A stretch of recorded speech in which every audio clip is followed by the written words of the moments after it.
मैं अपराजिता। आइए सुनते हैं मुंशी प्रेमचंद का लिखा उपन्यास रंगभूमि भाग 4। वह अब भी नियमित रूप से पुत्र को घंटे 2 घंटे उपदेश दिया करते थे और शायद इसी उपदेश का फल था कि जॉन सेवक का धन और मान दिनों दिन बढ़ता जाता था। किफायत उनके जीवन का मूल तत्व था और इसका उल्लंघन उन्हें असह्य था। वह अपने घर में धन का अपव्यय नहीं देख सकते थे, चाहे वह किसी मेहमान ही का धन क्यों न हो। धर्मानुरागी इतने थे कि बिला नागा दोनों वक्त गिरजाघर जाते। उनकी अपनी अलग सवारी थी। एक आदमी इस तामजान को खींचकर गिरजाघर के द्वार तक पहुंचा आया करता था। वहां पहुंचकर ईश्वर सेवक उसे तुरंत घर लौटा देते थे। गिरजा के अहाते में तामजान की रक्षा के लिए किसी आदमी के बैठे रहने की जरूरत न थी। घर जाकर वह आदमी और कोई काम कर सकता था। बहुधा उसे लौटाते समय वह काम भी बतलाया करते थे। 2 घंटे बाद वह आदमी जाकर उन्हें खींच लाता था। लौटती बार वह यथासाध्य खाली हाथ न लौटते थे। कभी 2-4 पपीते मिल जाते, कभी नारंगियां, कभी सेर आधा सेर मकोए। पादरी उनका बहुत सम्मान करता था। उनकी सारी उम्मत अनुयायियों की मंडली में इतना वयोवृद्ध और दूसरा आदमी न था। उस पर धर्म का इतना प्रेमी। वह उसके धर्मोपदेशों को जितनी तन्मयता से सुनते थे और जितनी भक्ति से कीर्तन में भाग लेते थे, वह आदर्श कही जा सकती थी। प्रातः काल था। लोग जलपान करके या छोटी हाजिरी खाकर मेज पर से उठे थे। मिस्टर जॉन सेवक ने गाड़ी तैयार करने का हुक्म दिया। ईश्वर सेवक ने अपनी कुर्सी पर बैठे बैठे चाय का एक प्याला पिया था और झुंझला रहे थे कि इसमें शक्कर इतनी क्यों झोंक दी गई है। शक्कर कोई नियामत नहीं कि पेट फाड़ कर खाई जाए। एक तो मुश्किल से पचती है, दूसरे इतनी महंगी। इसकी आधी शक्कर चाय को मज़ेदार बनाने के लिए काफ़ी थी। अंदाज से काम करना चाहिए था। शक्कर कोई पेट भरने की चीज़ नहीं है। सैकड़ों बार कह चुका हूँ, पर मेरी कौन सुनता है। मुझे तो सबने कुत्ता समझ लिया है। उसके भूखने की कौन परवाह करता है। मिसेस सेवक ने धर्मानुराग और मितव्ययिता का पाठ भली भांति अभ्यस्त किया था। लज्जित होकर बोली, पापा क्षमा कीजिए, आज सोफी ने शक्कर ज़्यादा डाल दी थी। कल से आपको शिकायत न रहेगी। मगर करूं क्या, यहाँ तो हल्की चाय किसी को अच्छी ही नहीं लगती। ईश्वर सेवक ने उदासीन भाव से कहा, मुझे क्या करना है, कुछ कयामत तक तो बैठा रहूंगा नहीं, मगर घर के बर्बाद होने के ये ही लक्षण हैं। यीशु मुझे अपने दामन में छुपा। मिसेस सेवक, मैं अपनी भूल स्वीकार करती हूँ। मुझे अंदाज से शक्कर डालनी चाहिए थी। ईश्वर सेवक, अरे तो आज यह कोई नई बात थोड़े ही है। रोज तो यही रोना रहता है। जॉन समझता है मैं घर का मालिक हूँ, रुपए कमाता हूँ, खर्च क्यों न करूँ। मगर धन कमाना एक बात है, उसका सदव्यय करना दूसरी बात। होशियार आदमी उसे कहते हैं जो धन का उचित उपयोग करे। इधर से लाकर उधर खर्च कर दिया तो क्या फायदा। इससे तो न लाना ही अच्छा।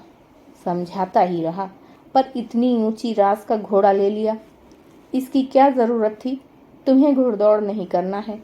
एक टट्टू से काम चल सकता था। यही न कि औरों के घोड़े आगे निकल जाते तो इसमें तुम्हारी क्या शेखी मारी जाती थी। कहीं दूर जाना नहीं पड़ता। टट्टू होता 6 सेर की जगह 2 सेर दाना खाता। आखिर 4 सेर दाना व्यर्थ ही जाता है ना। मगर मेरी कौन सुनता है। यीशु मुझे अपने दामन में छुपा। सोफी यहाँ आ बेटी, कलाम पाक सुना। सोफिया प्रभु सेवक के कमरे में बैठी हुई उनसे मसीह के इस कथन पर शंका कर रही थी कि गरीबों के लिए आसमान की बादशाहत है और अमीरों का स्वर्ग में जाना उतना ही असंभव है जितना ऊंट का सुई की नोक में जाना। उसके मन में शंका हो रही थी कि क्या दरिद्र होना स्वयं कोई गुण है और धनी होना स्वयं कोई अवगुण। उसकी बुद्धि इस कथन की सार्थकता को ग्रहण न कर सकती थी। क्या मसीह ने केवल अपने भक्तों को खुश करने के लिए ही धन की इतनी निंदा की है। इतिहास बतला रहा है कि पहले केवल दीन दुखी, दरिद्र और समाज के पतित जनता ने ही मसीह के दामन में पनाह ली। इसीलिए तो उन्होंने धन की इतनी अवहेलना नहीं की। कितने ही गरीब ऐसे हैं जो सिर से पांव तक अधर्म और अविचार में डूबे हुए हैं। शायद उनकी दुष्टता ही उनकी दरिद्रता का कारण है। क्या केवल दरिद्रता उनके सब पापों का प्रायश्चित कर देगी? कितने ही धनी हैं जिनके हृदय आईने की भांति निर्मल हैं। क्या उनका वैभव उनके सारे सत्कर्मों को मिटा देगा? सोफिया सत्यासत्य के निरूपण में सदैव रत रहती थी। धर्म तत्वों को बुद्धि की कसौटी पर कसना उसका स्वाभाविक गुण था, और जब तक तर्क बुद्धि स्वीकार न करे वह केवल धर्म ग्रंथों के आधार पर किसी सिद्धांत को न मान सकती थी। जब उसके मन में कोई शंका होती तो वह प्रभु सेवक की सहायता से उसके निवारण की चेष्टा किया करती। सोफिया, मैं इस विषय पर बड़ी देर से गौर कर रही हूँ, पर कुछ समझ में नहीं आता। प्रभु मसीह ने दरिद्रता को इतना महत्व क्यों दिया और धन वैभव को क्यों निषिद्ध बतलाया? प्रभु सेवक, जाकर मसीह से पूछा। सोफिया, तुम क्या समझते हो? प्रभु सेवक, मैं कुछ नहीं समझता और न ही कुछ समझना चाहता हूँ। भोजन, निद्रा और विनोद, ये ही मनुष्य के जीवन के 3 तत्व हैं। इसके सिवा सब गोरख धंधा है। मैं धर्म को बुद्धि से बिल्कुल अलग समझता हूँ। धर्म को तोलने के लिए बुद्धि उतनी ही अनुपयुक्त है जितना बैंगन तोलने के लिए सुनार का कांटा।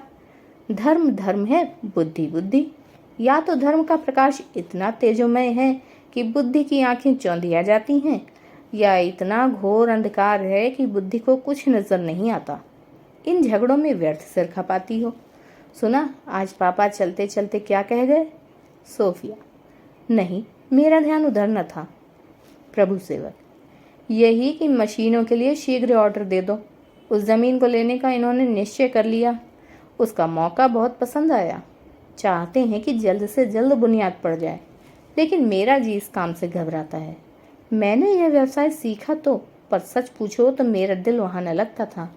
अपना समय दर्शन, साहित्य, काव्य की सैर में काटता था। वहाँ के बड़े बड़े विद्वानों और साहित्य सेवियों से वार्तालाप करने में जो आनंद मिलता था वह कारखाने में कहाँ नसीब था। सच पूछो तो मैं वहाँ इसलिए गया ही था। अब घोर संकट में पड़ा हुआ हूँ, मगर इस काम में हाथ नहीं लगाता तो पापा को दुख होगा। वह समझेंगे कि मेरे हजारों रुपए पानी में गिर गए। शायद मेरी सूरत से घृणा करने लगे। काम शुरू करता हूँ तो यह भय होता है कि कहीं मेरी बेदिली से लाभ के बदले हानि न हो। मुझे इस काम में जरा भी उत्साह नहीं।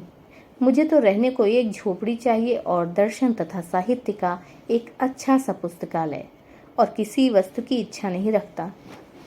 यह लो, दादा को तुम्हारी याद आ गई। जाओ, नहीं तो वह यहाँ आ पहुँचेंगे और व्यर्थ की बकवास से घंटों समय नष्ट कर देंगे। सोफिया, यह विपत्ति मेरे सिर बुरी पड़ी है। जहाँ पढ़ने कुछ बैठी कि इनका बुलावा आ पहुँचा। आजकल उत्पत्ति की कथा पढ़वा रहे हैं। मुझे एक एक शब्द पर शंका होती है। कुछ बोलूं तो बिगड़ जाए। बिल्कुल बेगार करनी पड़ती है। मिसेस सेवक बेटी को बुलाने आ रही थीं। अंतिम शब्द उनके कानों में पड़ गए। तिलमिला गईं। आकर बोली, बेशक ईश्वर ग्रंथ पढ़ना बेगार है, मसीह का नाम लेना पाप है। तुझे तो उस भिखारी अंधे की बातों में आनंद आता है। हिंदुओं के गपोड़े पढ़ने में तेरा जी लगता है। ईश्वर वाक्य तो तेरे लिए जहर है। खुदा जाने तेरे दिमाग में यह खब्त कहाँ से समा गया है। जब देखती हूँ तुझे अपने पवित्र धर्म की निंदा ही करते देखती हूँ। तू अपने मन में भले ही समझ ले कि ईश्वर वाक्य का पुल कल्पना है, लेकिन अंधे की आंखों में अगर सूर्य का प्रकाश न पहुँचे तो सूर्य का दोष नहीं, अंधे की आंखों का दोष है। आज 3/4 दुनिया जिस महात्मा के नाम पर जान देती है, जिस महान आत्मा की अमृतवाणी आज सारी दुनिया को जीवन प्रदान कर रही है, उससे यदि तेरा मन विमुख हो रहा है तो ये तेरा दुर्भाग्य है और तेरी दुर्बुद्धि है। खुदा तेरे हाल पर रहम करे। सोफिया, महात्मा ईसा के प्रति कभी मेरे मुंह से कोई अनुचित शब्द नहीं निकला। मैं उन्हें धर्म, त्याग और सद्विचार का अवतार समझती हूँ, लेकिन उनके प्रति श्रद्धा रखने का यह आशय नहीं है कि भक्तों ने उनके उपदेशों में जो असंगत बातें भर दी हैं या उनके नाम से जो विभूतियां प्रसिद्ध कर रखी हैं उन पर भी ईमान लाऊं। और यह अनर्थ कुछ प्रभु मसीह ही के साथ नहीं किया गया, संसार के सभी महात्माओं के साथ यही अनर्थ किया गया है। मिसेस सेवक, तुझे ईश्वर ग्रंथ के प्रत्येक शब्द पर ईमान लाना पड़ेगा, वरना तू अपनी गणना प्रभु मसीह के भक्तों में नहीं कर सकती। सोफिया, तो मैं मजबूर होकर अपने को उनकी उम्मत से बाहर समझूंगी, क्योंकि बाइबल के प्रत्येक शब्द पर ईमान लाना मेरे लिए असंभव है। मिसेस सेवक, तू विधर्मिणी और भ्रष्टा है। प्रभु मसीह तुझे कभी क्षमा न करेंगे। सोफिया, अगर धार्मिक संकीर्णता से दूर रहने के कारण ये नाम दिए जाते हैं तो मुझे स्वीकार करने में कोई आपत्ति नहीं है। मिसेस सेवक से अब जब्त न हो सका। अभी तक उन्होंने कातिल वार न किया था, मातृ स्नेह हाथों को रोके हुए था, लेकिन सोफिया के वितंडावाद ने अब उनके धैर्य का अंत कर दिया। बोली, प्रभु मसीह से विमुख होने वाले के लिए इस घर में जगह नहीं है। प्रभु सेवक, मामा, आप घोर अन्याय कर रही हैं। सोफिया यह कब कहती है कि मुझे प्रभु मसीह पर विश्वास नहीं है? मिसेस सेवक, हाँ, वह यही कह रही है। तुम्हारी समझ का फेर है। ईश्वर ग्रंथ पर ईमान न लाने का और क्या अर्थ हो सकता है? इसे प्रभु मसीह के अलौकिक कृत्यों पर अविश्वास और उनके नैतिक उपदेशों पर शंका है। यह उनके प्रायश्चित के तत्व को नहीं मानती, उनके पवित्र आदेशों को स्वीकार नहीं करती। प्रभु सेवक, मैंने इसे मसीह के आदेशों का उल्लंघन करते कभी नहीं देखा। सोफिया, धार्मिक विषयों में मैं अपनी विवेक बुद्धि के सिवा और किसी के आदेशों को नहीं मानती। मिसेस सेवक, मैं तुझे अपनी संतान नहीं समझती और तेरी सूरत नहीं देखना चाहती। यह कहकर सोफिया के कमरे में घुस गई और उसकी मेज पर से बौद्ध धर्म और वेदांत के कई ग्रंथ उठाकर बाहर बरामदे में फेंक दिए। उसी आवेश में उन्हें पैरों से कुचला और जाकर ईश्वर सेवक से बोली, पापा, आप सोफी को नाहक बुला रहे हैं। वह प्रभु मसीह की निंदा कर रही है। मिस्टर सेवक ऐसे चौंके मानो देह पर आग की चिंगारी गिर पड़ी हो और अपनी ज्योति विहीन आंखों को फाड़कर बोले, क्या कहा? सोफी प्रभु मसीह की निंदा कर रही है? सोफी? मिसेस सेवक, हाँ हाँ, सोफी कहती है मुझे उनकी विभूतियों पर, उनके उपदेशों और आदेशों पर विश्वास नहीं है। ईश्वर सेवक ठंडी सांस खींचकर, प्रभु मसीह मुझे अपने दामन में छुपा, अपनी भटकती हुई भेड़ों को सच्चे मार्ग पर ला। कहाँ है सोफी? मुझे उसके पास ले चलो, मेरे हाथ पकड़ कर उठाओ। खुदा, मेरी बेटी के हृदय को अपनी ज्योति से जगा। मैं उसके पैरों पर गिरूंगा, उसकी मिन्नतें करूंगा, उसे दीनता से समझाऊंगा। मुझे उसके पास तो ले चलो। मिसेस सेवक, मैं सब कुछ करके हार गई। उस पर खुदा की लानत है। मैं इनका मुंह नहीं देखना चाहती। ईश्वर सेवक, ऐसी बातें न करो। वह मेरे खून का खून, मेरी जान की जान, मेरे प्राणों का प्राण है। मैं उसे कलेजे से लगाऊंगा। प्रभु मसीह ने विधर्मियों को छाती से लगाया था, कुकर्मियों को अपने दामन में शरण दी थी। वह मेरी सोफिया पर अवश्य दया करेंगे। यीशु, मुझे अपने दामन में छुपा। जब मिसेस सेवक ने अब भी सहारा न दिया तो ईश्वर सेवक लकड़ी के सहारे उठे और लाठी टेकते हुए सोफिया के कमरे में द्वार पर आकर बोले, बेटी सोफी, कहाँ है?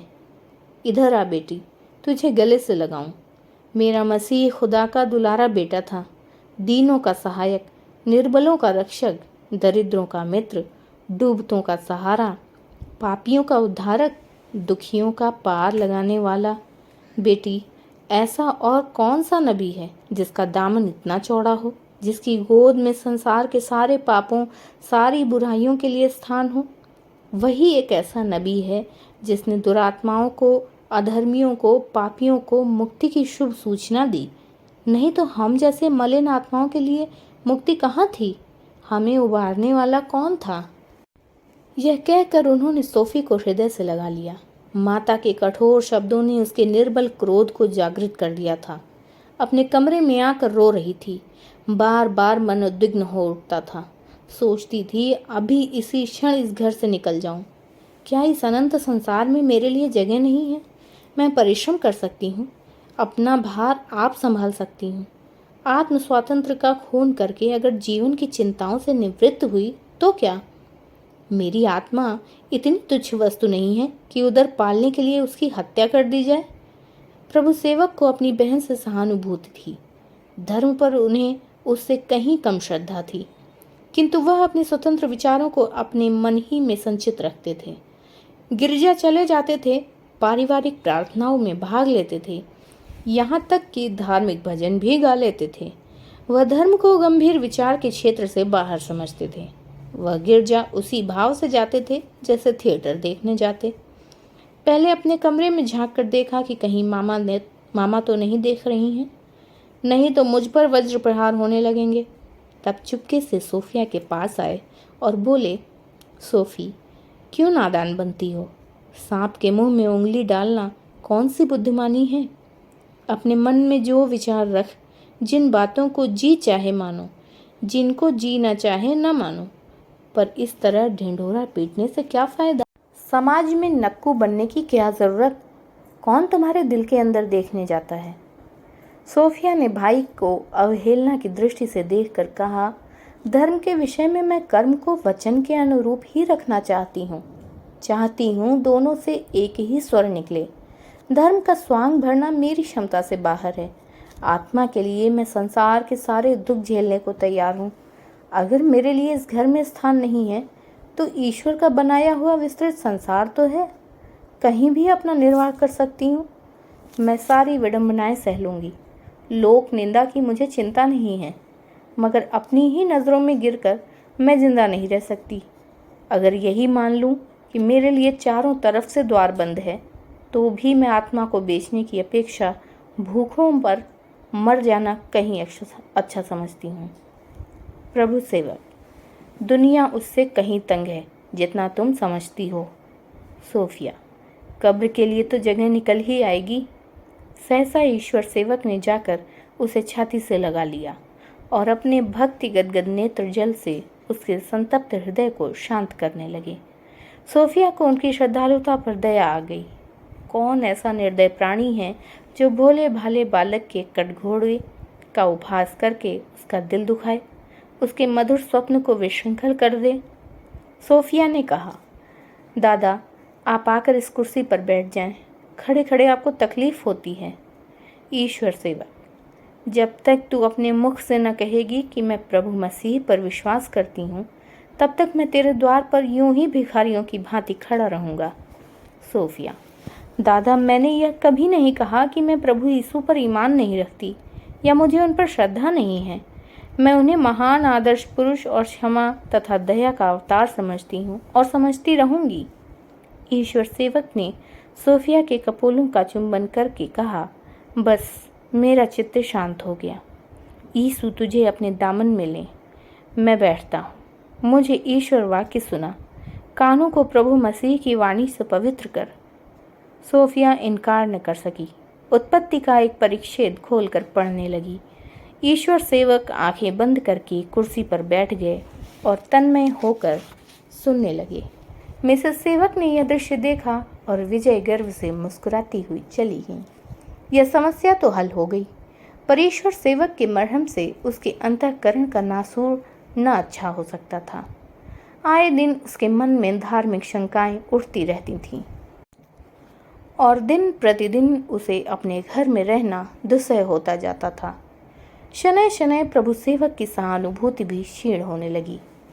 मिस्टर जॉन सेवक को अपने व्यावसायिक कामों से इतना अवकाश ही न मिलता था कि उसके मानसिक विप्लव का निवारण करते।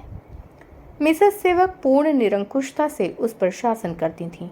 सोफिया के लिए सबसे कठिन परीक्षा का समय वह होता था जब वह ईश्वर सेवक को बाइबल पढ़कर सुनाती थी।